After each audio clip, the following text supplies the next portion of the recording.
Кейде ұйықтап бара жатқанда кенеттен селк етіп оянып кететініміз бар.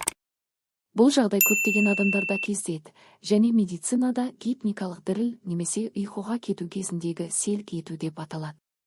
Бұл құбылыс ұйқыға ауысу кезінде пайда болады. Сол сәтте ми мен бұлшықеттер біртіндеп босаңсиды. Кейде ми бұл өзгерісті қате қабылдап, адам құлап бара жатқандай әсер алады. Нәтижесінде бұлшықеттерге кенеттен жиырылу сигналы жіберіледі де, адам селк етіп кетеді.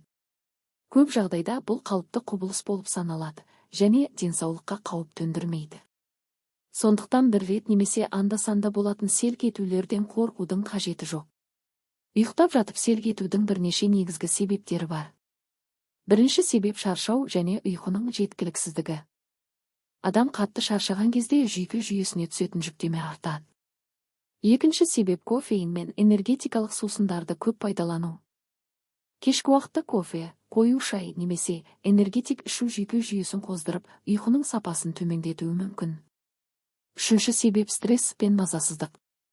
Күнделікті өмірдегі уайымдар ми қызметінің толық тынығуына кедергі жасайды.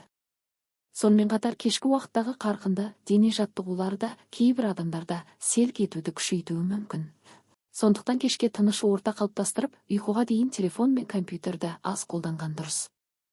Ұйқыға кету кезінде селк еткен адамдар әртүрлі сезімдерді бастан кешіреді. Кейбіреулер өздерін құлап бара жатқандай сезінеді. Басқалары түсінде сүрініп кеткендей немесе бір жерден секіріп кеткендей әсер алады. Кейде жүрек дүрсілдеп, адам шошып оянып кетуі мүмкін. Мұндай жағдайлар бірнеше секундқа ғана созылады, және көп жағдайда ешқандай емдеуді қажет етпейді. Егер селк ету өте жиі қайталанып, ұйқының сапасын бұзса, немесе аяқ-қолдың қатты тартылуымен қатар жүрсе, дәрігердің кеңесіне жүгінген дұрыс. Ұйқыны жақсарту және селк етуді азайту үшін қарапайым халықтық тәсілдерді қолдануға болады. Бірінші кеңесі ұйықтар алдында жылы сүт немесе түймедақ, жалбы сияқты шөп шайларын ішу. Олар ағзаны тыныштандырып, ұйқыға дайындалуға көмектеседі. Екінші кеңес аяққа жылы су ваннасын жасау. Аяқтарды 15 минут жылы суға салу бұлшықеттердің босаңсуына және жүйке жүйесінің тынышталуына ықпал етеді. Үшінші кеңес бір шай қасық балды жылы суға немесе жылы сүтке қосып ішу.